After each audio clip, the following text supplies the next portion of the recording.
moving from point A to point B. Yeah, and you have to shift a bit.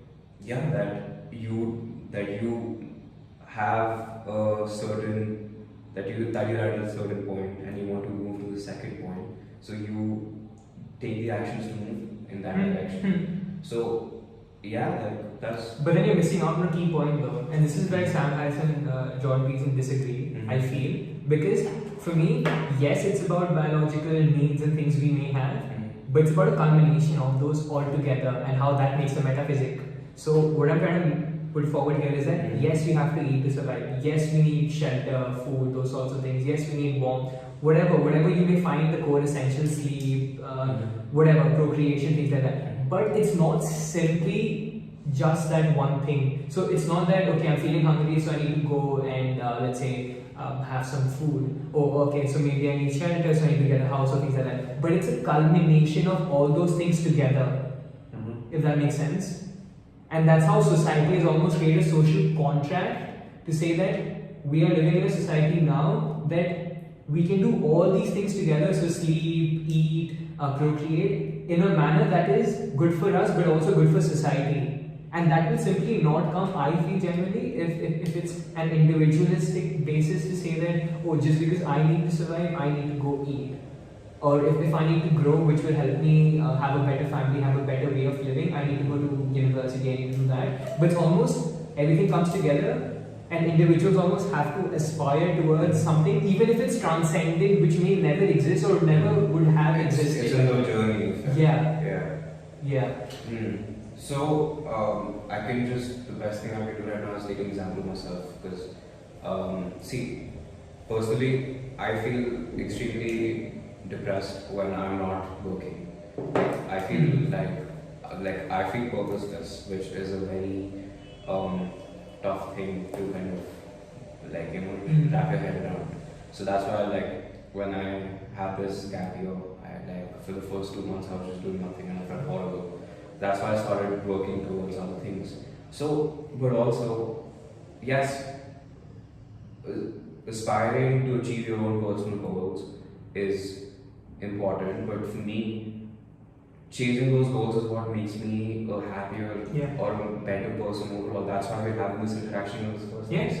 You know, like if I hadn't started on Common, or if I hadn't started work, I hadn't contacted you, if I would have been too shy to contact you, being afraid of what you might say, we wouldn't be sitting here. And I think, after this conversation, hopefully, you take something away from it, I take something away from it, and that would make us better people overall. So I feel that personal ambition, personal goals, for me at least, are deeply linked to how happy or how positive I am as a human being, which is then related to helping others around my family. Yeah, it has to stem from the individual and only then will it exactly. But it's about meaning though, isn't it? Like even when you want to do something, it's about meaning. Because so Jordan Peterson talks about this aspect when he gets frustrated when people ask him what's the meaning of life in that sense, and he says that responsibility is the meaning of life.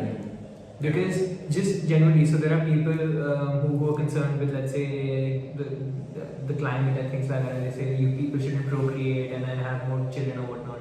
Imagine saying that to a couple who have a newly born child that you've done harm and you have a newly born child in this particular things like that. They wouldn't be thinking about, oh, I've done such a wrong thing, about the meaning and what's the meaning of life even, and why should I even care about things. The meaning is there because they have a responsibility now to do something.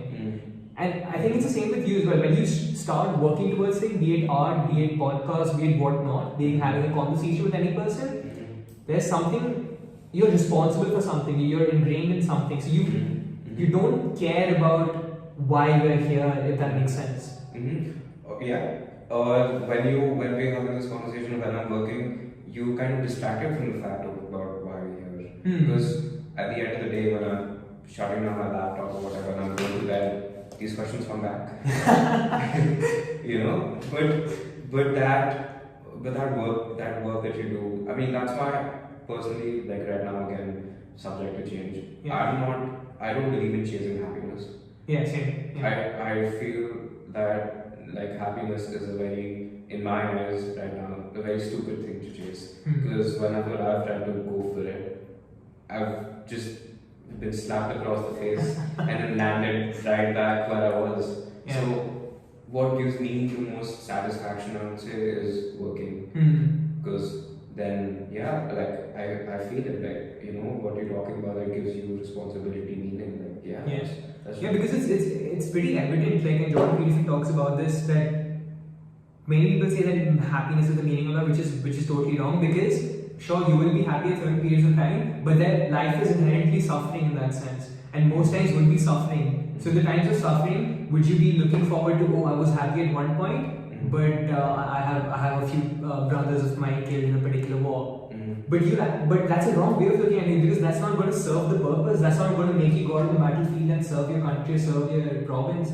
It's going to be that meaning that, let's say, a greater good you're doing for the people back home or your family back home. If that makes sense. Definitely. That's an extremely valid point. Yeah.